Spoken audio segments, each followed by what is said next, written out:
กสบายดีจ้าสวัสดีตอนเช้า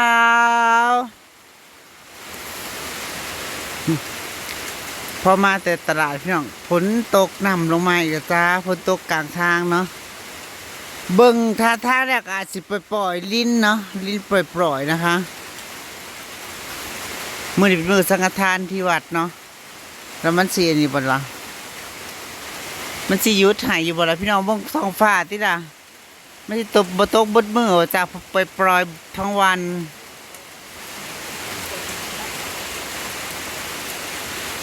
จ้าเอหันหลังกลับมาได้อะไรกินจ้าปิ้งไก่พี่น้องกินปิ้งไก่แซ่บบ่เยบุญแซ่บบ่จ้าแซ่บคันเธอว่าบ่แซ่บเธอกับลูกเธออันนี้เธอว่าแซ่บนะคะแซ่บปิ้งไก่ลาดปิ้งไก่บ้านเฮาแล้วพี่น้องไม่ได้ปั้นเผาข้าวต่างเดี๋ยวไปดูต้มไก่ก็ได้พี่น้องต้มไก่เมื่อคืนว่าท่านได้กินได้ไม่ทำ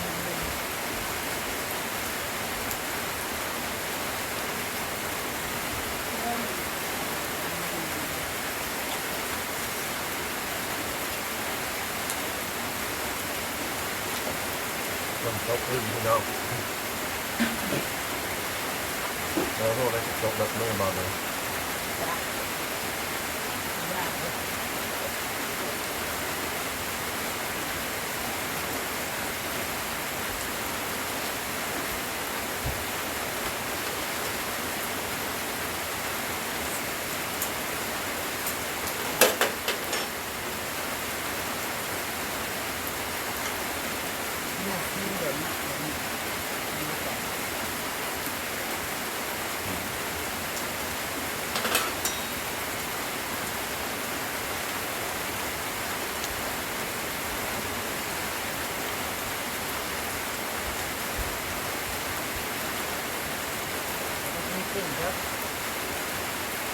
วันนี้เต็ม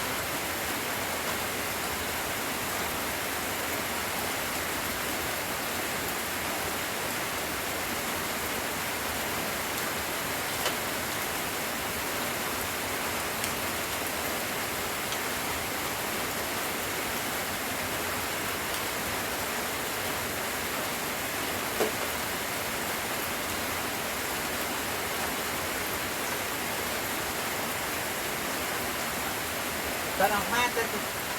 จะจ่ายเนาะมันก็เห็นบ่มีไปเนาะก็ได้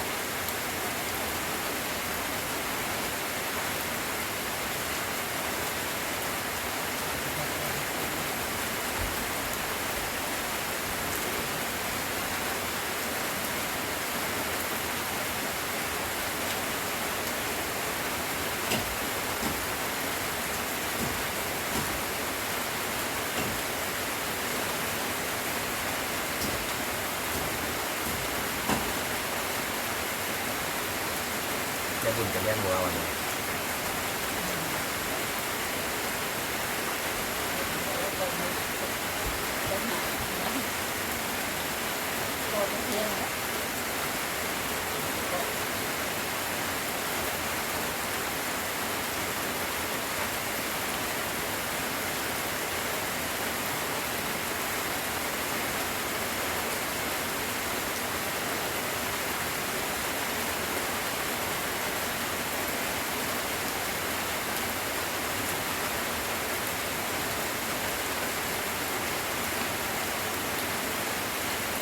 นี่พอแล้ว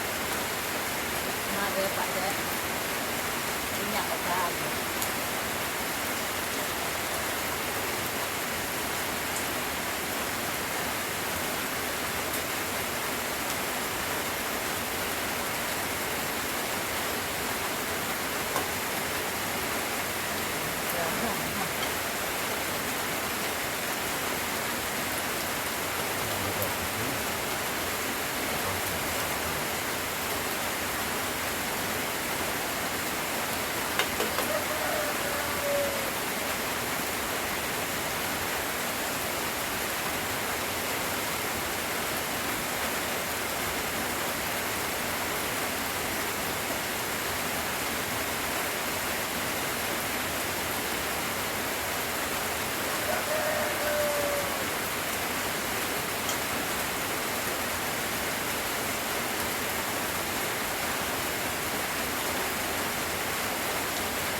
ยังกับแม่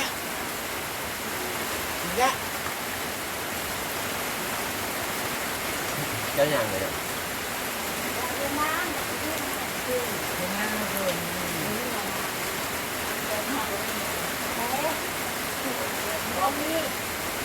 เดินแบบที่บอก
แบบนี้มันคือเจ้าบ่เลย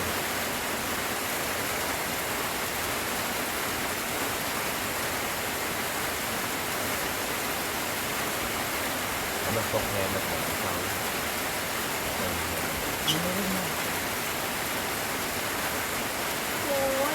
ไม่เจ้าว่าคนดีร้ายอยู่ไหม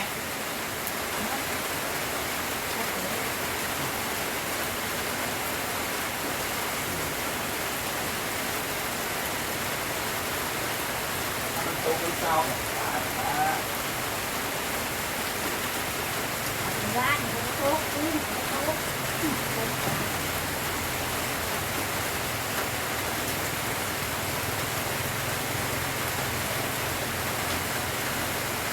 เด็กก็ไม่เด็กยังคนนึงนั่นแหละ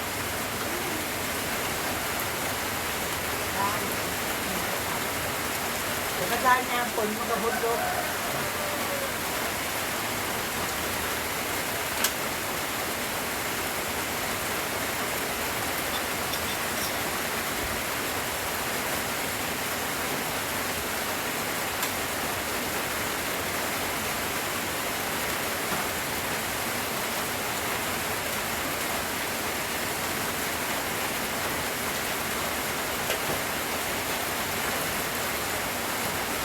มันคนจุ่มเย็นไม่เป็นไรจ้า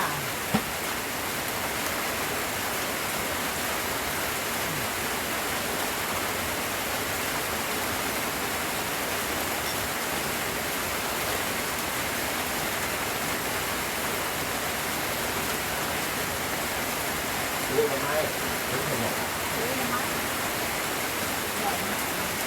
มันก็นั่งมันก็นั่งขึ้นมา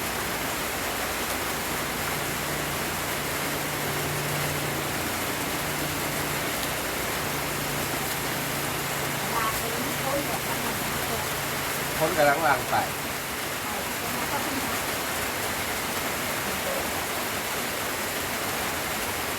คนกำลังวางไปคือ คนเบิดแล้ว แล้วตอนทั้งฝ่ายต้องทำกันตอนโต๊ะนี้คนกำลังย้ายเลยอ่ะ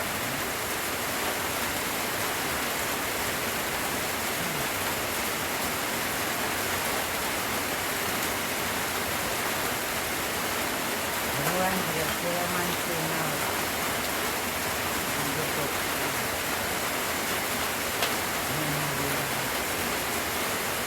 ห่อเข้าไม่ตกเลยห่อเข้า คือหมดเลยแบบนี้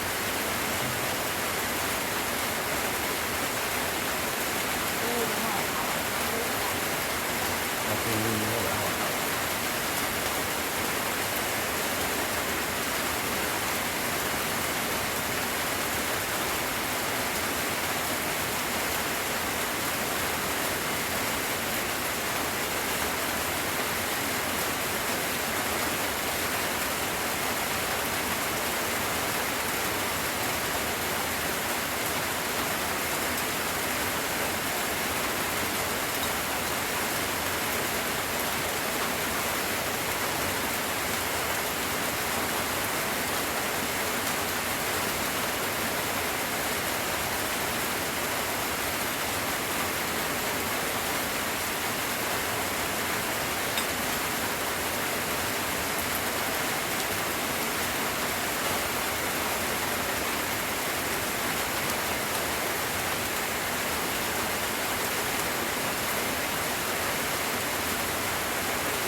ต้มกระดูกมาตำ ต้มก็แบบนี้เลย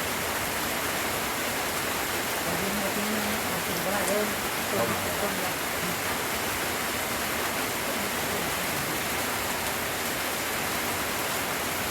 แล้วมันทำไมต้มมาหน่อย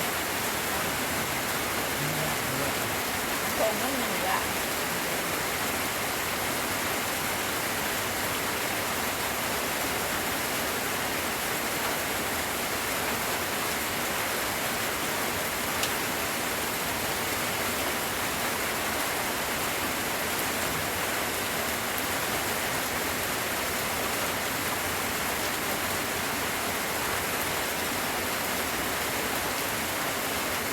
มันจะบอกต้มอะไร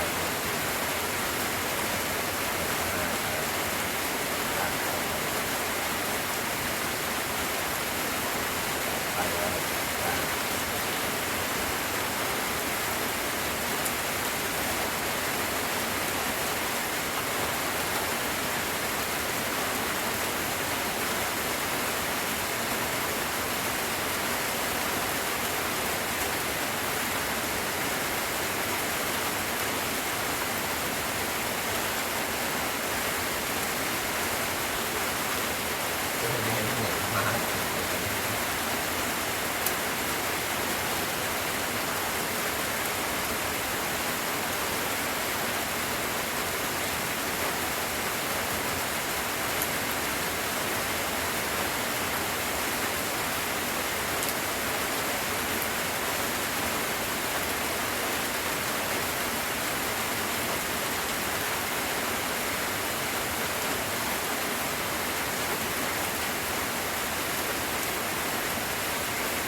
ถ้ามาแข็งก็รัด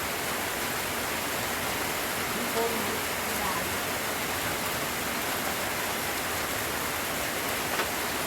มันจะตั้งหลายนะ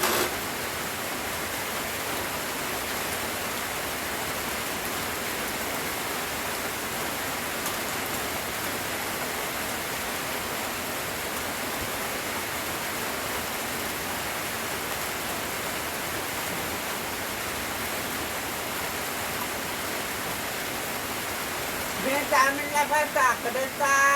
พาเตรียมของก็เดี๋ยวด้านเอาขนมปังเมื่อกี้ก็แล้วล้างตัวต้มโดยซาลิซามิจ้าโดยสวัสดีนะคะ